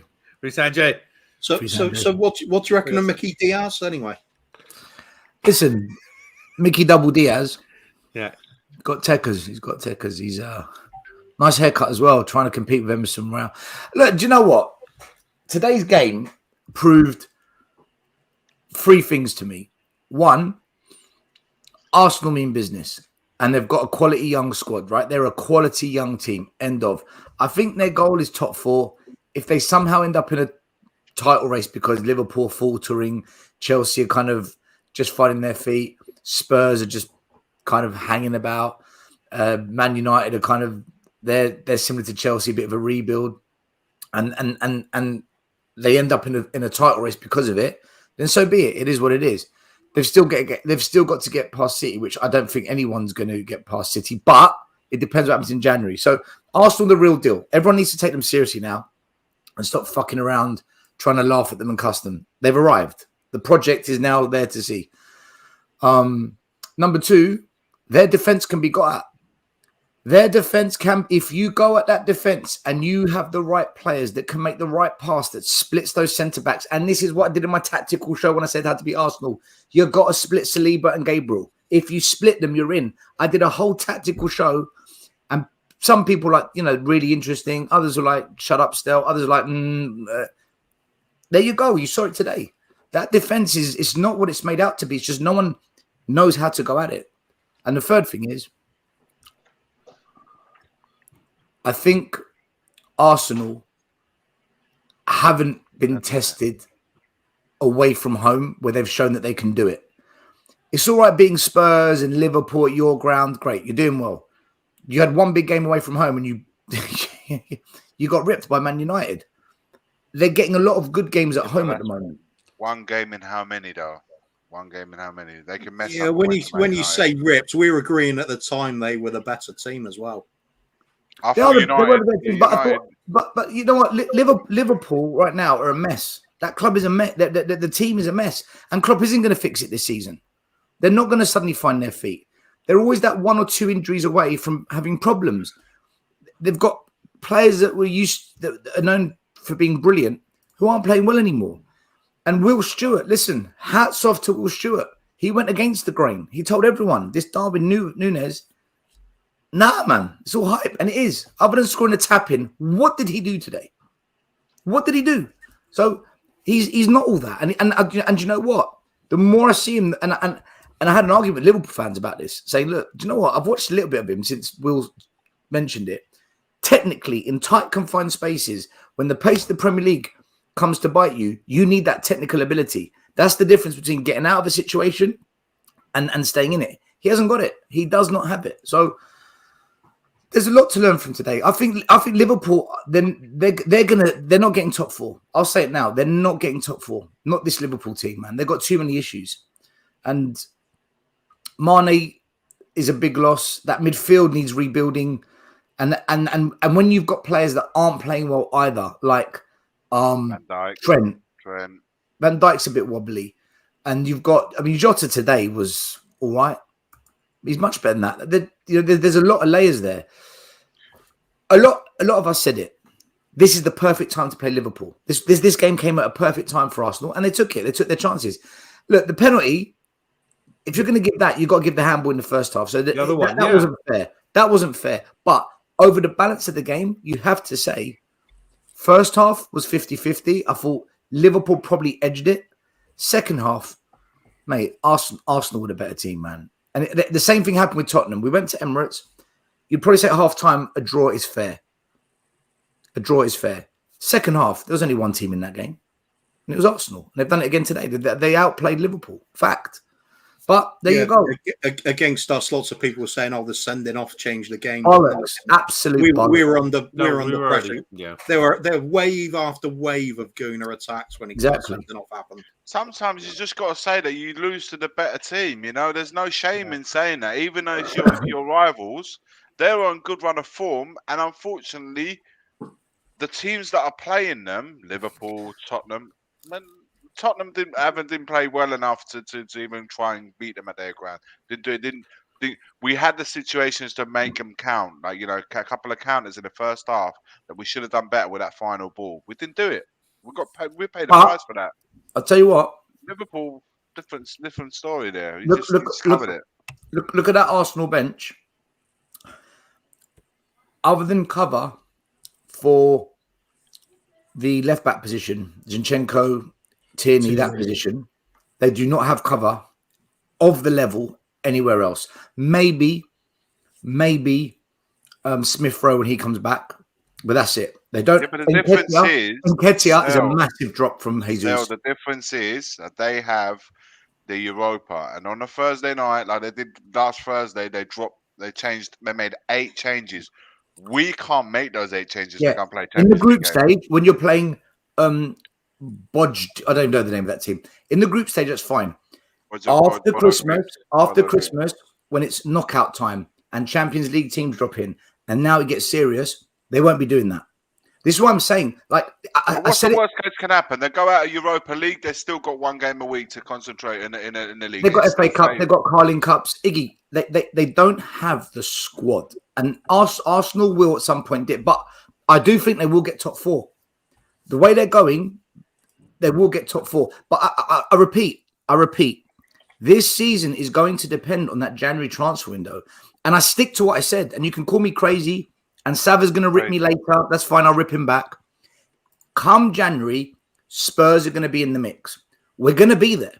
And there'll be loads of moaning and complaining and, oh, it's luck and we're shit. And we are to watch shit. We will be one of 4 teams in the mix. We'll be right there. And then it's over to the board to decide, what do you want from this season? Do you want to have a long shot at the title? Or do you want to scrape top 4 in hope again? And Arsenal are going to have that choice. Arsenal going to be told, do you want to cement top 4 and really go for the title? Or do you just kind of want to just see the season? A lot of 3 or 4 clubs are going to be in that situation. And then it's going to be down to which club says, right, let's go for it. That will be the decider for this season, for everything. Mark my words. I said it a month ago now, and I stick to it. We're 3rd. We're 4 points off the best team in the country, apparently, Arsenal. We're 2 points off, 3 points of the second best team. Who are second? Man City, right? How's that possible? We're so shit. We're so crap. How's that possible? It's because we've got a manager that's going to keep us there. He's going to find a way. And it's going to be horrible to watch. Awful to watch.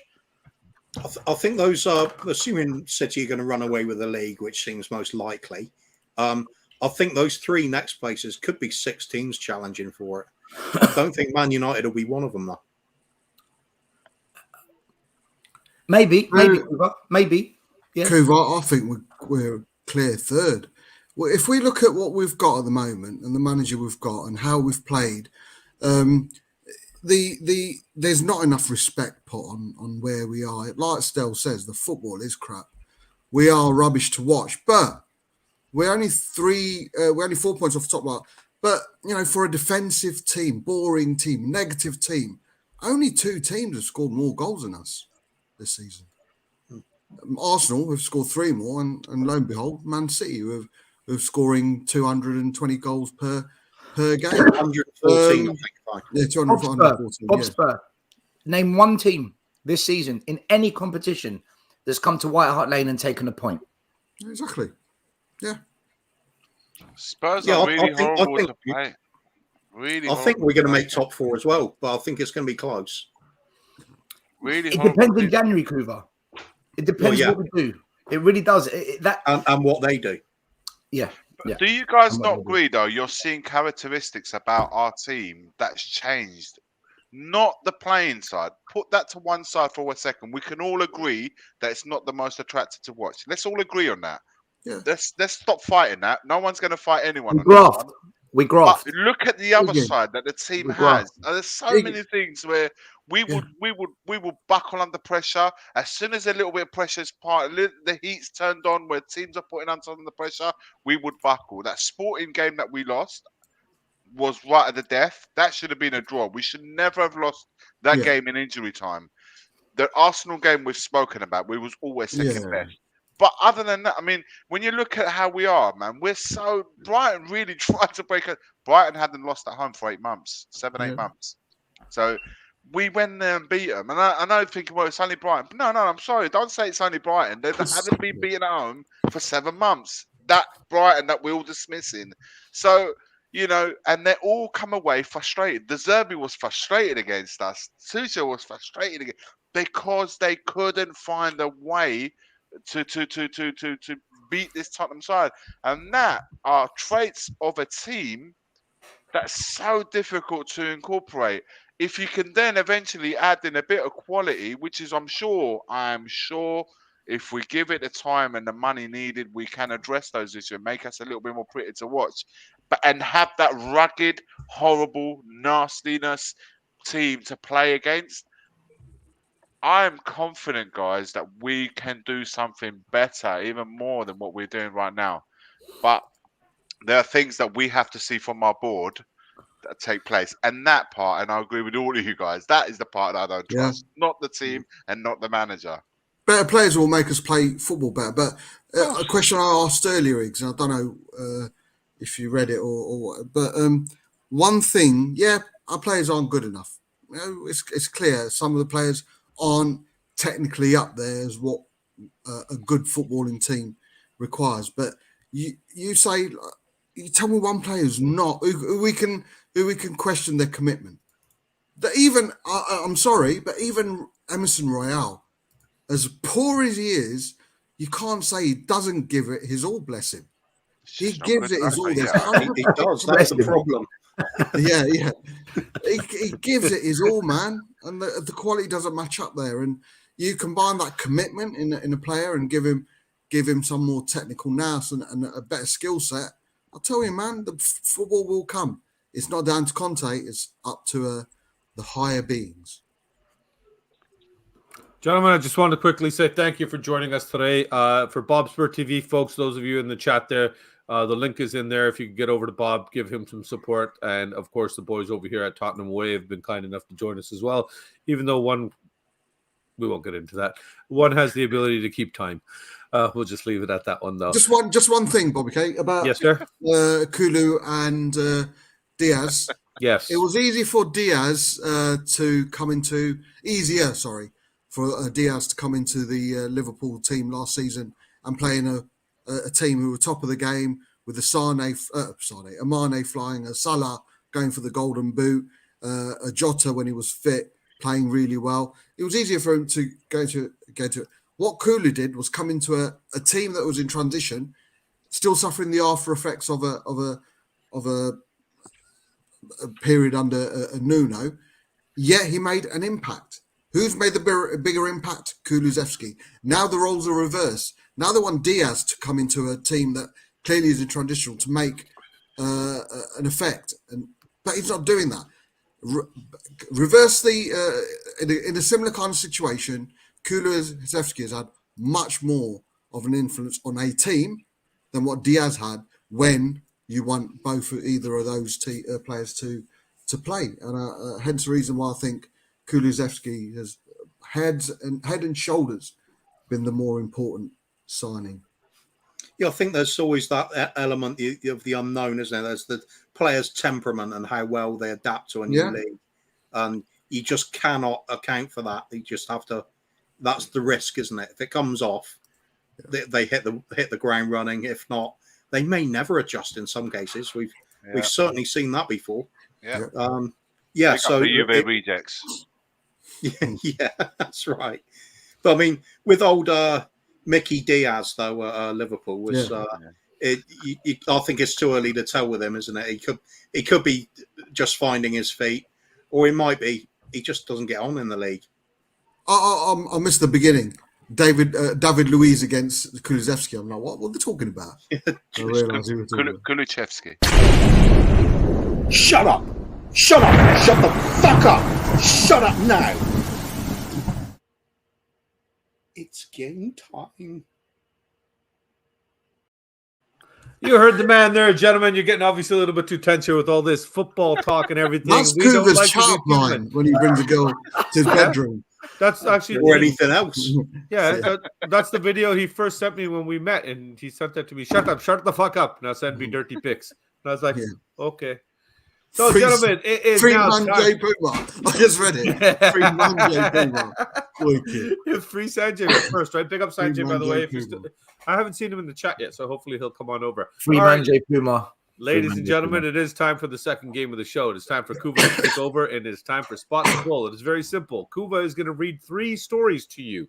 In each category, there's 3 categories. In each category, you're going to have to determine out of the 3 stories which one is real, which one is Kuv's, and which one is the Kang's. Simple, gentlemen. 3 points available in each round for a total of 9 points. And this one, the points do actually matter, and there will be a winner. So hopefully you're ready for Spot the Bull.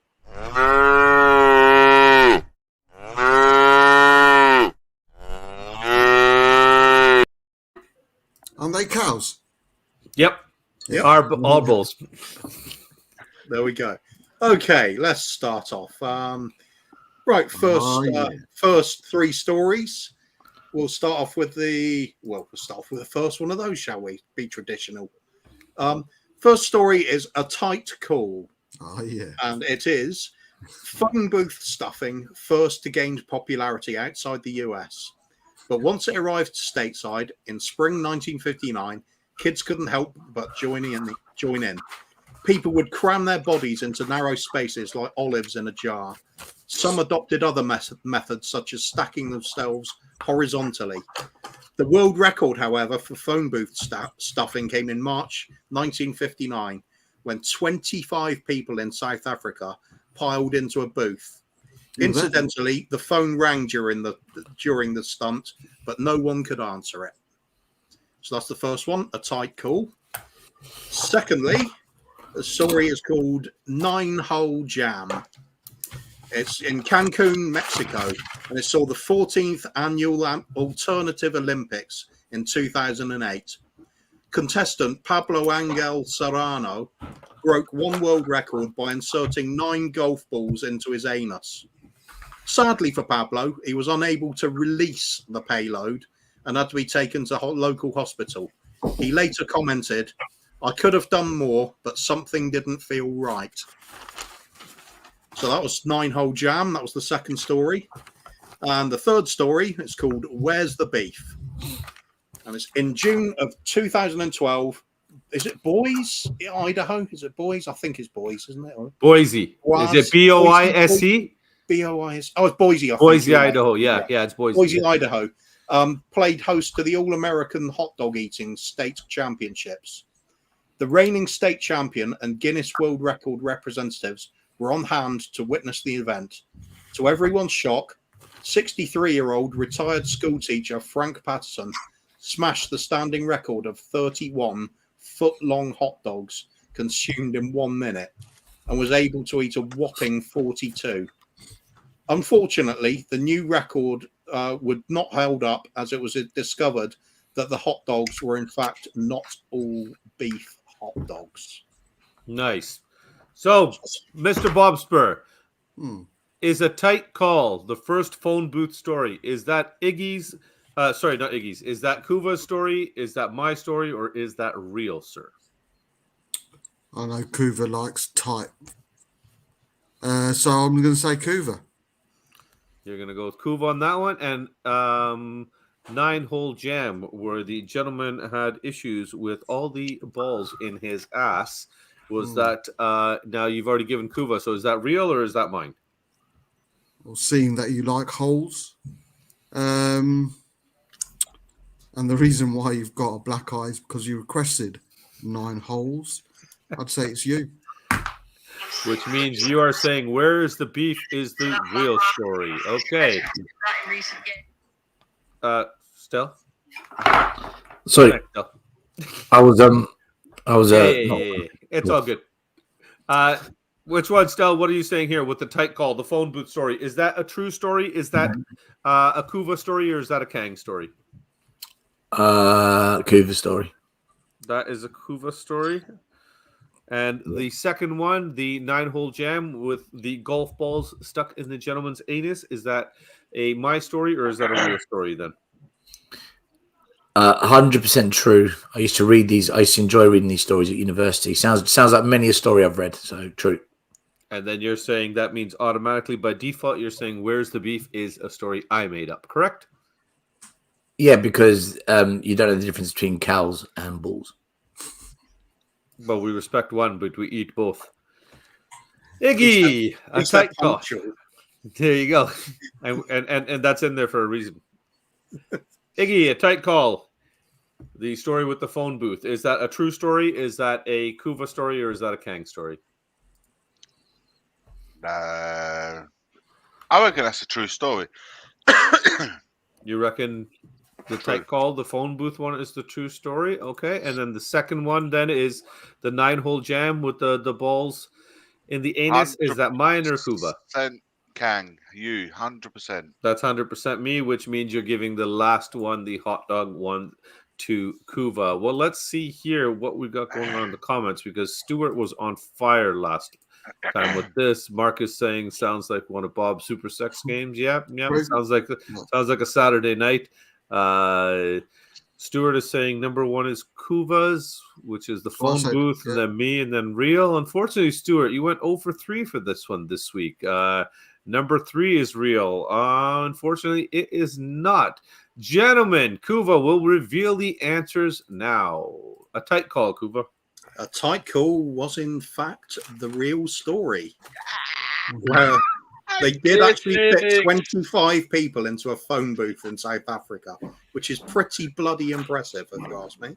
But second story, the 9-hole jam with 9 golf balls up the arse. It is, of course, my story. Because that's just a little bit in the wallish, I thought. And where's the beef was Bobby K, of course.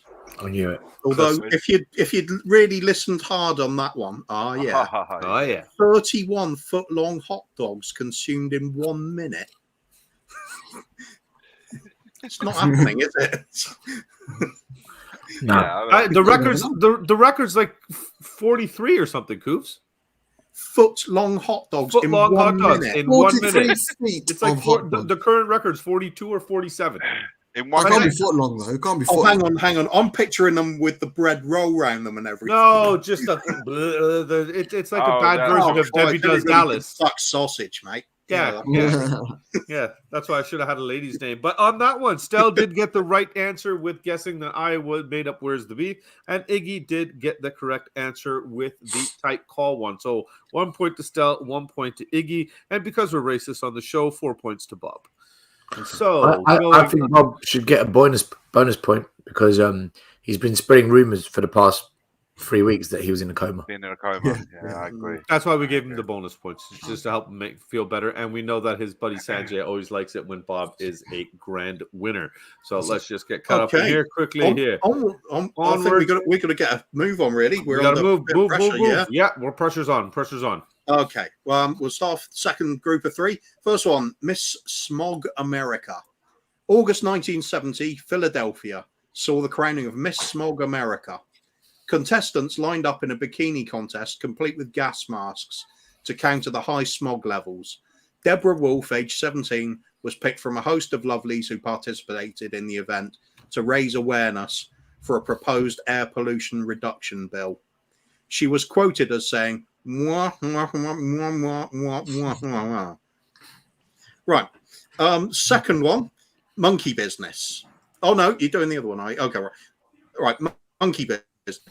In January 2009, German brothers Michael and Jakob were both backpacking through Africa when they stumbled upon a rare breed of monkeys. The locals called them Tumbili Machafu, which means junk monkeys. This rare breed of monkey was a jungle maid, basically. They were known to be the cleanest of all in the region as they were scavengers and picked everything bare. The rare breed would actually feed off their local animal feces and garbage. In fact, they would not leave a crumb on the ground.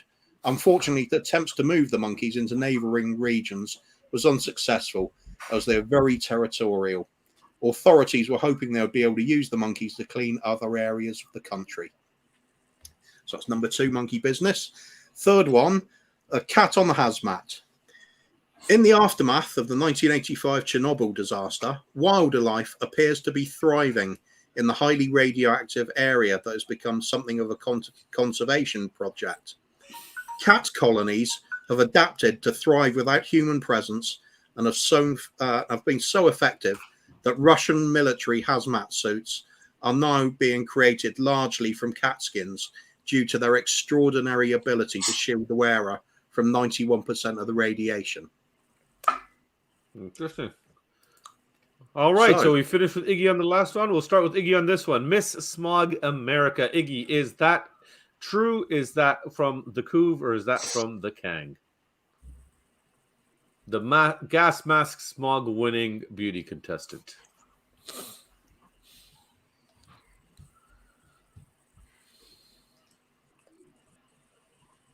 Iggy? I think that's the Kang, man. I think that's the Kang. You think that one's the Kang? Okay. And then, so you think that's me? This one's harder. This one's harder. So monkey business then is monkey business real or the Kuva, where we have the maids of the jungle? Did you say Makafu? What were they called? It is. They had a real name.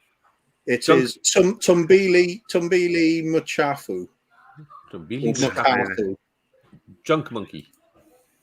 I'm gonna go between this one and the next one. This one's a tough one. I'm gonna go real on this one. Real on this one, okay. And then obviously that leaves Kuva with the last one. Kuva with the last one. Get pens that work around here. Okay, let's go over to Bob with these ones. Bob, Miss Smog America, the quoted winner. True, Kuva the Kang. 17-year-old bikini is you. Junk monkeys just says Kuva to me, and the last one's real. That was easy enough. Okay, Stel, Miss Smog America, cat in a hazmat suit or monkey business, shit-eating monkeys, radioactive cats, or smog beauty pageant. What about this one, sir? I'm getting maximum. I'm getting maximum points here. Okay. Okay. 100%. The true story is Miss Smog America, because that is exactly the kind of crackerjack American thing that they do. Right. The second one. Good way to define it. Yeah. The second one, without doubt, it's the Kang, because that Chidamin Choo Choo, whatever you said, that place, that sounds like something you would come out with on Wankety Wanks.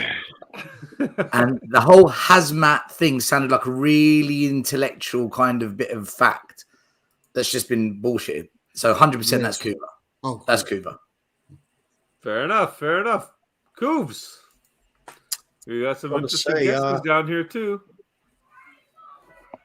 Oh, there's a few. There's some few right answers here. There's a few right answers. There's a few that I've got to say. It's a full house to Stel. Full house. I told you. Come on. The Miss Smog America was indeed the true story. It is the sort of thing they do in America, without doubt. I made up the quote, obviously, but the rest of it was true. Yeah. Monkey business was from the mind of my co-host, okay. And Chamin Choo Choo gave it away, whatever you said. No, actually, believe it or not, that means junk monkey in Swahili. Only you can know that and come out with it. I actually looked it up. Thank you, Google Translate. and cheers to for Stel saying it's the intellectual spin on the hazmat stuff. I mean, I'm going to have to start wording questions like, it was well funny, innit, blood? That's Iggy. That's Iggy. Well, guys, Stel has crawled out to a big lead here. Crawled out to a big lead. When you talk like that, blood? Yeah, bro. It's waffle, mate. Waffle. Okay, on to the last round three. Round three. What is the first one, Coops? We start off with Promises. And this is in October 1994. James Winston Cripps decided to run for Mayor of Marybelle, Australia, a small town with a population of 2,300 people just outside of Sydney. Cripps decided to use his name to his advantage. James was the great-great-grandson of John Cripps, the founder of the world-famous Cripps Pink Apple. He promised everyone in town that he would give them a bushel of apples for their votes. He held several events leading up to the election and would generously hand out the family brand apples.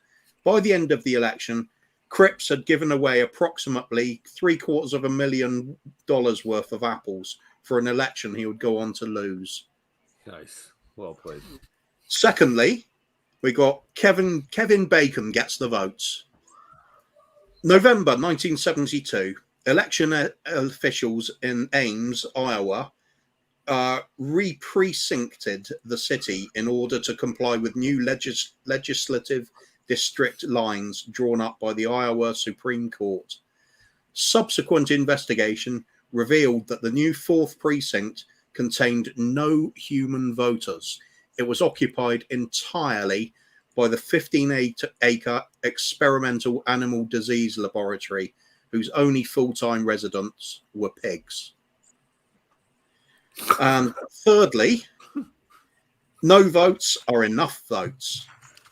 As part of the renewed interest in further lunar landings, the USA plans to take a small but significant step yet again by building a polling station and a residence for a governor. Although it will obviously remain unmanned, the White House fear that without an official presence, the moon may be up for grabs in a future race with China to mine resources. So let's start with the man that is leading the leaderboard with this one, shall we? Promises. Could you give him a quick recap on which one? This is the apple trees given out to the voters. The apples given out to the Crips family, you said? Yep, the pink Crip apple. Crips pink apple. He was giving out a bushel of them to each one of the voters. And it ended up costing him $750,000, and he didn't even win. Nice. Is that real? Is that Kuva, or is that me, buddy?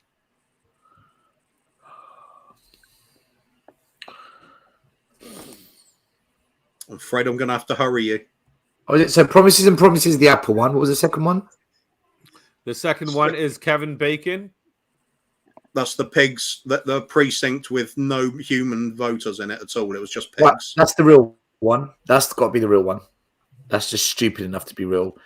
Then the polling station in space, and then apples. Right. This Promises is the Kang.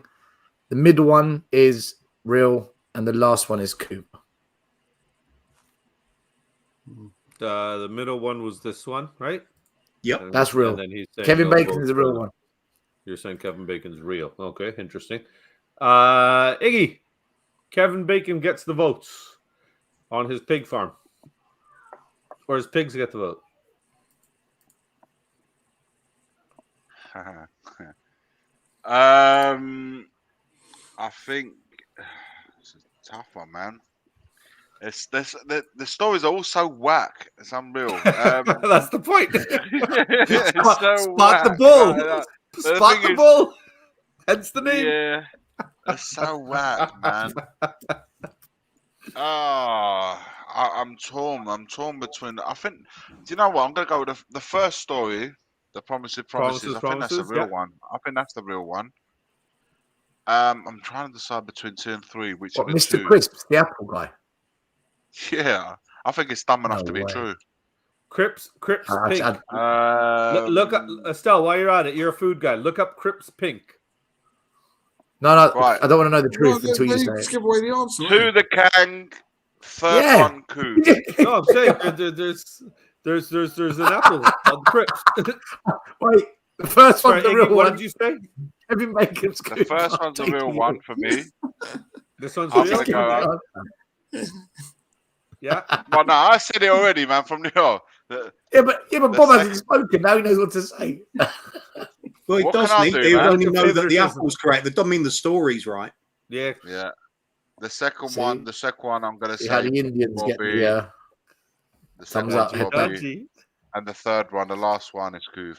Sorry. Okay. So you said Promises was real, and you said the Kevin. This is real. Oh, sorry. No, this is me.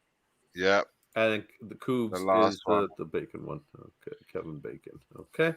Mr. BobSpur, Promises. The apples given away to everybody. The world's best apples given away for votes. True. That's true. Okay. And the no votes are enough. No, that was the last one. Second one was That's Kevin right. Bacon. Second one was Kevin Bacon. I'm Yeah, sorry. I got confused there. You Okay, know what? yeah. No, I'm not going to say it. I'm going to say Kang, Real, Kuva. So you're saying Kang, Real. So you're giving the same as Stel there then. Yeah. Kuva. Well, gentlemen, we could say that I don't know. Kuva, you tell. It's your game. It's another full house for Stel and Bob this time as well. Unreal. The apples thing. If you took in all the details, you'd know it'd be false because it was a town of 2,300 people. He's never going to waste $750,000 on apples. Obvious numbers in there, guys. Come on. But to be fair, hearing it verbally and reading it is difficult to take it all in.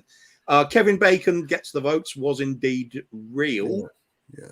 With the precinct with no humans in it, but it's still a precinct, so those pigs would have closest they got to eligible voters. And the polling station and official residence on the moon was, of course, bullshit from me. So we do have Stel finishing up with 7 out of 9 points, potential 9 points. Bob finishing with 3 out of 9, and Iggy unfortunately drew a goose egg. But because Iggy was first on the show, he gets a bonus of 10 points. So he goes automatically into the leaderboard. And then, of course, we have to add the casual racism. So Bob trumps both of you. So, Stel, you finished third. But, hey, thanks for finally showing up. At least you came in at the end.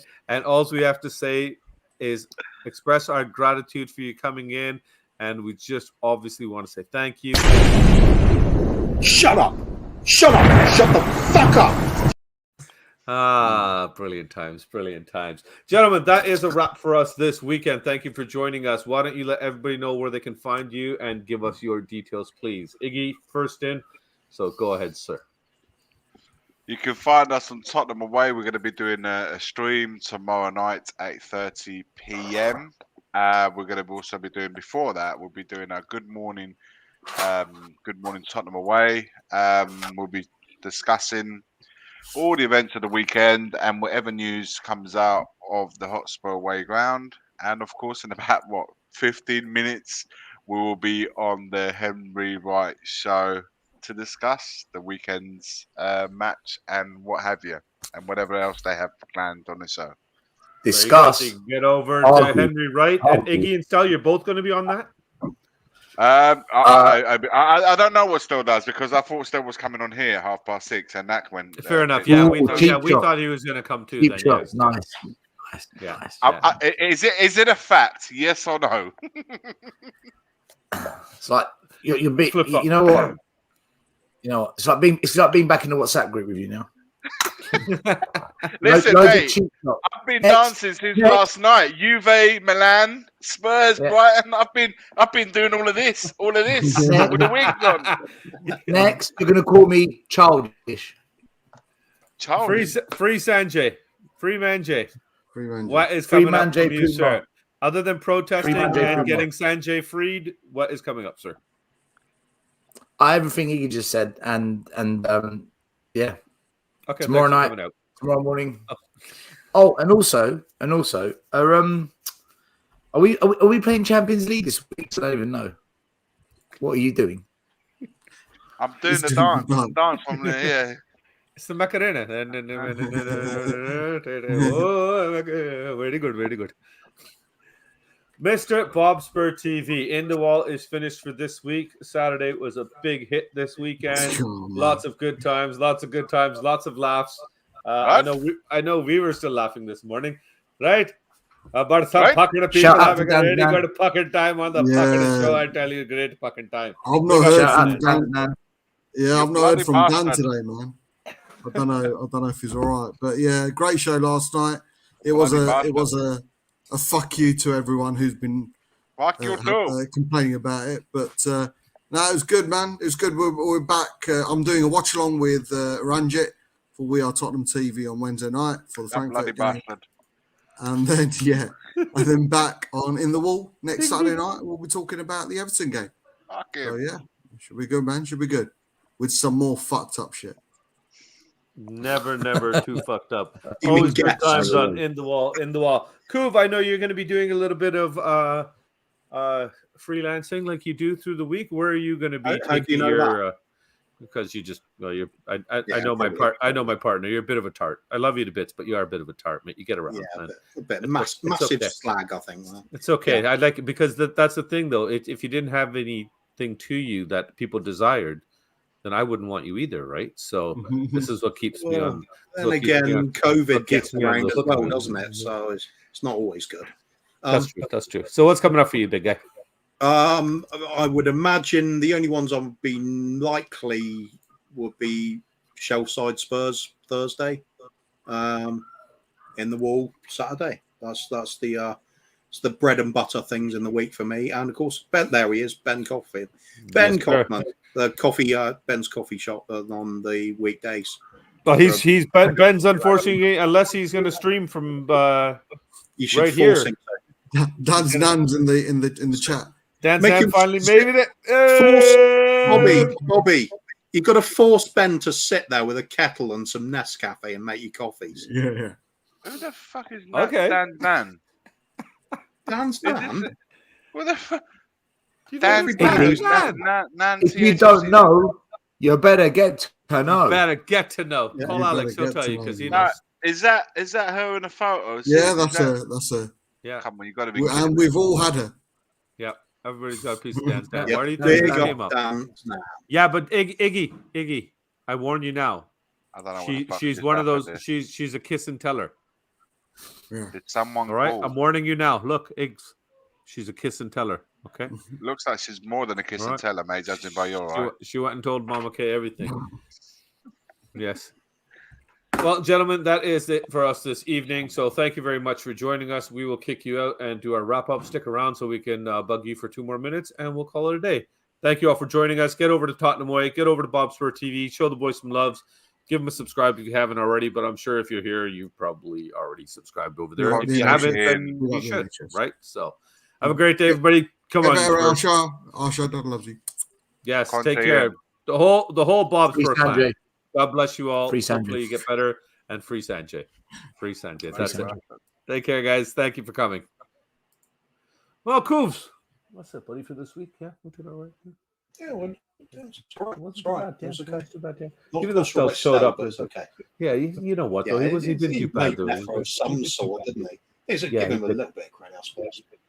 Yeah, but do we tell people that we gave him the answers and that's why he did so well at the test? Because we didn't want him to look like a complete crap for Don't showing up spill so the late? beans. Or don't spill the Keep them beans? guessing. Keep them guessing. It looks legit. Okay, okay, yeah, Okay, let's yeah, keep it that way. yeah. Okay, then. Yeah, okay, so all right, then. Okay, so you want to say bye then? Should we just say bye? Yeah. Yeah, Okay. okay. Okay, bye-bye. Bye. Thanks for coming. See you next Bye. week. Come on, you Spurs. We sing in France, we sing in Spain, we sing in the sun and we sing in the rain. They try to stop us, but look what they did. The thing we love most is being a kid, being a kid, being a kid. The thing we love most is being a kid. Come on, you Spurs! Make sure to like and subscribe.